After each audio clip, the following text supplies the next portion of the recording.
vamos a analizar qué consideraciones conviene tener en cuenta en cuanto al armado de los hierros cuando nos encontramos con un apeo, como por ejemplo una columna que se apoya en una viga, que también podría ser una viga apoyada en otra viga.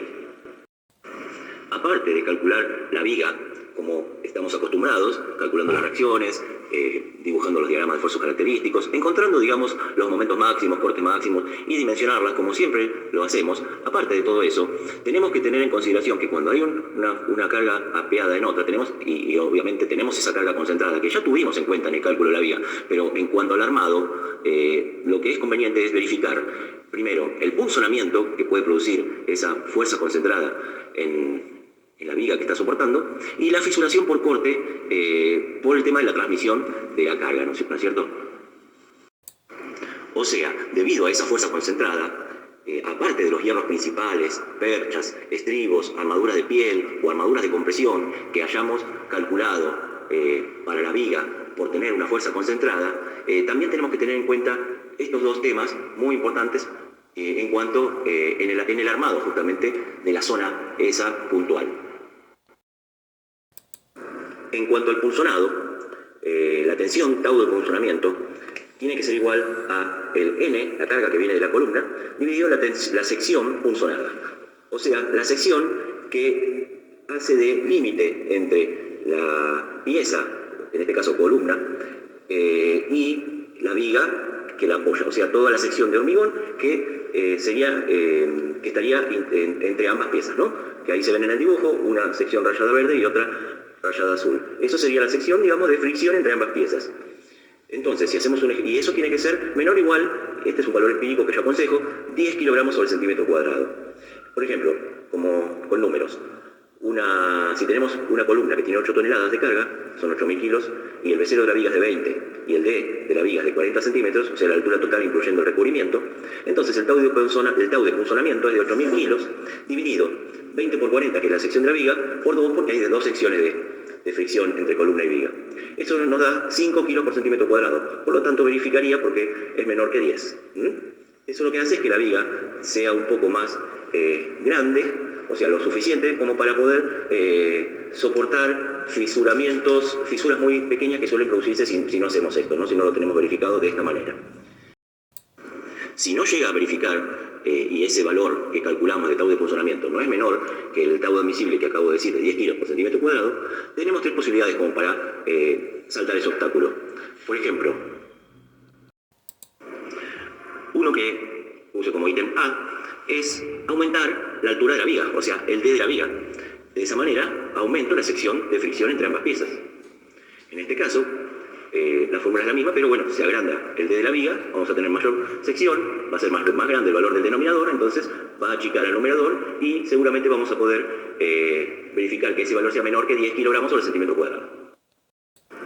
Otra cosa que podemos hacer para poder verificar, si es que no nos dio la verificación, es agrandar el becero.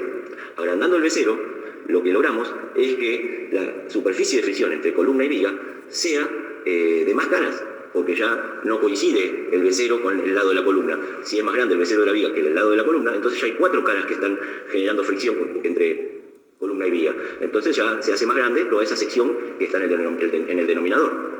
Justamente porque la fórmula que yo dije, 2 por B0 por dB, en verdad es todo lo que, o sea, toda la sección que está de fricción. Y en este caso sería el perímetro de la columna por el D de la viga. Y si todavía no verifica, lo que podemos hacer es aumentar la sección de la columna, aunque no lo necesitemos en cuanto al cálculo de la columna. Quizás para el cálculo de la columna nos daba de 20 por 20, pero si no podemos agrandar mucho la viga, y lo que podemos hacer es aumentar la dimensión de la columna, entonces también así generamos una mayor sección de fricción de hormigón-hormigón entre viga y columna. Como segundo tema que mencioné al principio, está el de evitar la fisuración por corte. Por lo tanto, conviene adicionar caballetes. Con esa forma de paloma que se ve ahí dibujada en rojo, tenemos que generar caballetes del diámetro o de la cantidad necesaria según ciertos parámetros que ahora les voy a mencionar. Nunca olvidemos que esto es independiente de que hay que encontrar en la viga el tronco de la columna, ¿no es cierto? Eso es desde ya, O sea, imprescindible. O sea, el tronco de la columna que dibujé en verde tiene que tener por lo menos 80 centímetros por encima de la altura de la viga para que luego, o sea, esos pelos se enganchen a la columna cuando la hagamos más adelante. Y dentro de la viga tiene que ir hasta abajo y apoyar con unas patitas perpendiculares sobre los hierros principales de la viga. O sea, los troncos tienen que ser con una L, con una pata, una parte vertical bastante grande y una pata horizontal que puede llegar a ser de 25 diámetros del hierro que tenga la columna. Por ejemplo, si es de hierro del 12, la columna por 25 daría algo como 30 centímetros, ¿no es cierto? Y acá vemos las dimensiones que debemos darle a los caballetes para que transmitan bien las cargas. La parte horizontal de abajo tiene que ser más o menos del ancho del apoyo más 5 centímetros. Luego va a subir a 45 grados, así que hay que tener en cuenta la medida de la altura de la viga. O sea, el D de la viga menos la distancia que hay entre donde va a estar el hierro y la parte de abajo, más o menos 5 centímetros. También, y eso por 1,41 porque justamente lo tenemos que hacer a 45 grados. Ese es para saber cuánto es el tramo que está inclinado 45 grados. Y por último, arriba, las alitas que tienen el caballete de 50 diámetros cada una. Asimismo, depende del diámetro que optemos para hacer el caballete, es la cantidad de carga que puede transmitir de una manera satisfactoria. Dependiendo de la carga que apee, entonces nos conviene adoptar un diámetro de hierro u otro, o sumar, hacer 2 caballetes de tal diámetro, a lo mejor 3 caballetes de un diámetro menor equivalen a colocar un caballete de un diámetro mayor, y ahí está en nuestra consideración qué diámetro utilizar, dependiendo si nos es más fácil utilizar uno solo que 3, para no tener que llenar de muchos hierros la viga, o porque es menos trabajoso, o quizás nos es muy trabajoso doblar un hierro grueso, entonces preferimos doblar 3 más finos.